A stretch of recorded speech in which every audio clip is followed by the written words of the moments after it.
with that playing of that familiar theme song, we go out to the other coast of the United States, out to Hollywood, California, where Michael Snyder is ready to tell us what movies you should see and what you shouldn't. Hello, Michael. Hi, Alex, and greetings, everybody, from the lovely enclave of the movie industry.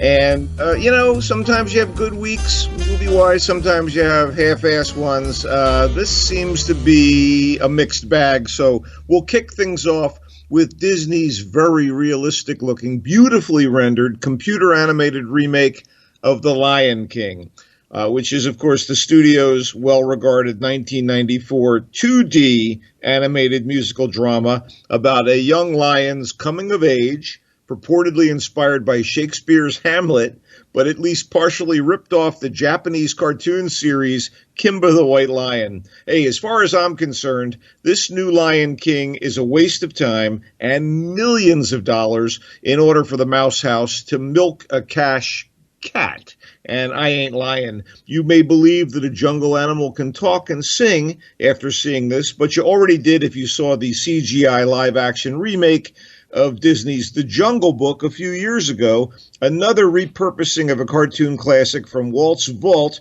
and a better one, directed by Jon Favreau, who was tapped to do this Lion King and apparently went to the well once too often. I mean, we've seen Disney shove out an okay live-action Beauty and the Beast, an awful live-action Dumbo in my book, and a half-assed live-action Aladdin over the past few years, and now we get a remake of The Lion King, which comes after a smash hit Broadway musical adapted from the original cartoon, featuring all the new, I'd call them too familiar songs by Elton John and Tim Rice. And by those songs, I mean especially Circle of Life, Hakuna Matata, and Can You Feel the Love Tonight. I will say that this version of The Lion King is so photorealistic that they should have retitled that last song, I Can Smell the Blood Tonight. I mean, one of the big problems here, beyond just doing what is largely a beat-for-beat copy, is that the real-looking beasts, the lions, including King Mustafa, young Prince Simba, the villainous usurper Scar, Pumbaa the warthog, Timon the meerkat, they can't emote as well as a regular old cartoon drawing due to an actual animal's more limited range of facial expression. Thus, the drama and the comedy of the original tune are undermined. And as good as some of the voice actors are, especially James Earl Jones back as Mustafa, Donald Glover as the grown-up Simba, and John Oliver, who's a hoot as Zazu, the hornbill bird, the hoopla about Beyonce as Simba's love interest, Nala, is not merited. Yeah, she can sing, but her line readings are flat. Speaking of Beyonce singing, I think her contract must have called for her to get her very own new song, not one written by Elton John and Tim Rice, added to the film, and it's pretty forgettable, as is this whole thing, despite its visual splendor. Okay, let's move on to something a little more realistic than that. The new documentary, David Crosby, Remember My Name, is the latest to look at the musical icons of the 1960s, particularly those that arose in the Los Angeles scene of the day. As such, it tells Crosby's tale in the context of the heady time, with lots of his on-camera recollections, done with self-lacerating honesty, and the sometimes harsh assessments by his colleagues who were stars alongside him and continue to be respected today. Crosby was a crucial part of the pioneering 60s folk rock band The Byrds, darlings of LA's Sunset Strip back in the day, and the angelic-voiced good-time asshole was either kicked out of the Byrds or left for greener pastures, moving on to be a member of the creative but contentious supergroups Crosby, Stills, and Nash, and Crosby, Stills, Nash and Young, and the duo Crosby and Nash. And one of the main points of the documentary is that this guy is somehow still alive after a lifetime of hard partying in the rock and roll manner, meaning drug abuse, scads of women, the whole deal. I don't believe he has his original liver, and his replacement liver might have needed a replacement, but he's still standing, and still performing despite doctor's orders.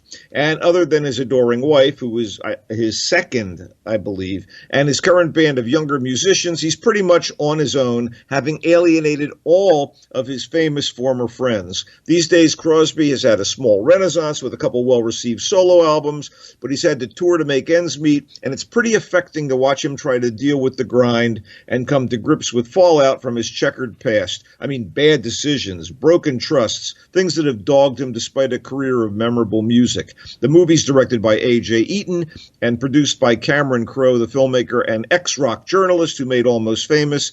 They knew what they were doing here. I recommend David Crosby, Remember My Name, if it's the sort of thing you're interested in. All right, let's wrap things up with a couple of more obscure movies. A Faithful Man is new this week in the States. Droll and intimate. It was written and directed by the young French actor Louis Garrel. It is in French. There are subtitles. In most of the movies in his filmography, he plays a man in the middle of romantic conundrums who has to mature a little, either willingly or through hardship, before he can find any stability in his life. And some of the movies featuring him are downbeat and pessimistic.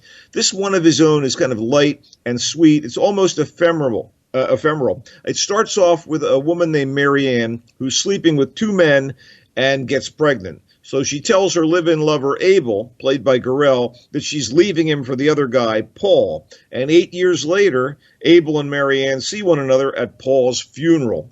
Paul's younger sister, Eve, who always had a crush on Paul, is also there. And when Abel and Marianne start seeing one another again, Marianne's son becomes jealous of the man he considers an interloper, while Eve would still like to have Abel to herself. She always has. Garrel has the good sense or the good fortune to be playing opposite a couple of attractive and luminous actresses, Letitia Costa as the older, wiser Marianne, and Lily Rose Depp, Johnny's kid with Vanessa Paradis as fresh-faced Eve, and the result is quietly charming, the way a good, gentle rom-com can be. And just quickly, I wanted to mention Maiden, which is a documentary about Tracy Edwards, a 24-year-old cook on charter boats who becomes the skipper of the first ever all-female crew to enter the Whitbread round-the-world race in 1989. Basically, Edwards and her crew upend preconceptions about women sailors in the chauvinistic world of yacht racing with a performance that creates a worldwide sensation. The film is very effective. It's a great story, very well told by director Alex Holmes. What are you up to, buddy?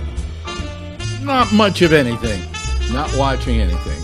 Anyway, tell them where they can find you, Michael.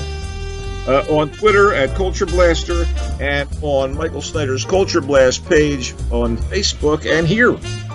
Okay, ladies and gentlemen, that's it for this week. There's more GABNet coming up if you're listening to us 24/7. If you also want to check out these reviews again, they're over on our On Demand. And thank you, Michael. See you next week.